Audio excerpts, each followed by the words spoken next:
Here's a clear, business-oriented 101 explanation of CC1A, CC1B, CC2, and CC3, written as if you are explaining this directly to Dante with full sentences and paragraphs, and with an emphasis on market clarity, positioning, and why As An Aggregator exists at all. Dante, when I talk about CC1A, CC1B, CC2, and CC3, I am not inventing abstract personas. I am segmenting the market based on how people relate to content, playlists, and value creation on YouTube. As An Aggregator exists to serve different stages of this relationship, not a single generic audience. CC1A is the baseline market. This is the average YouTube user. They are not searching intentionally, and they are not curating. They are being served content by the recommendation algorithm and reacting to thumbnails and titles in real time. They do not understand playlists as products or systems, and in many cases, they are not even aware that playlists meaningfully exist. When they encounter a playlist, it is usually accidental, and they treat it as either a long video or something to shuffle.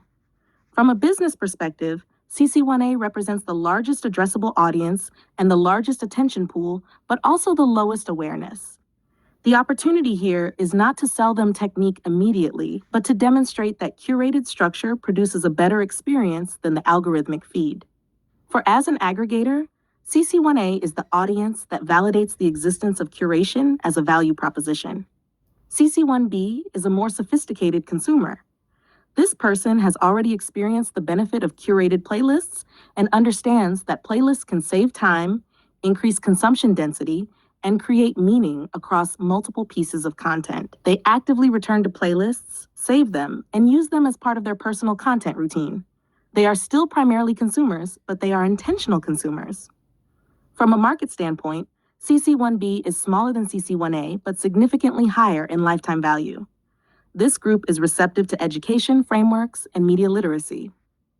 For As An Aggregator, CC1B is the first segment that understands the product on its own terms and is willing to engage with playlist theory as a methodology, not just a convenience. CC2 is a different category entirely. CC2 is already a content creator. They may have never been CC1A or CC1B in any meaningful way. They discover playlist technique as a tool to support their existing content creation efforts. Their motivation is not personal consumption optimization, but audience retention, discoverability, and contextualization of their own work. For CC2, playlists are infrastructure. They are a way to organize videos, guide viewers, and create narrative continuity across a channel. From a business perspective, CC2 represents creators who want practical, immediately applicable systems. As An Aggregator serves CC2 by providing playlist architecture, lifecycle management strategies, and naming conventions that increase the effectiveness of their existing content without requiring them to change their identity as creators. CC3 is the most advanced and the most strategically important segment. CC3 is the professional curator.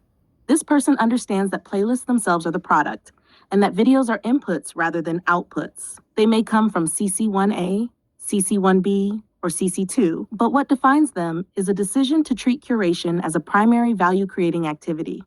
CC3 thinks in systems, markets, and lifecycle management.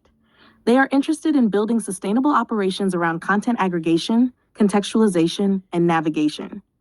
From a business standpoint, CC3 is where As An Aggregator becomes a platform rather than a brand.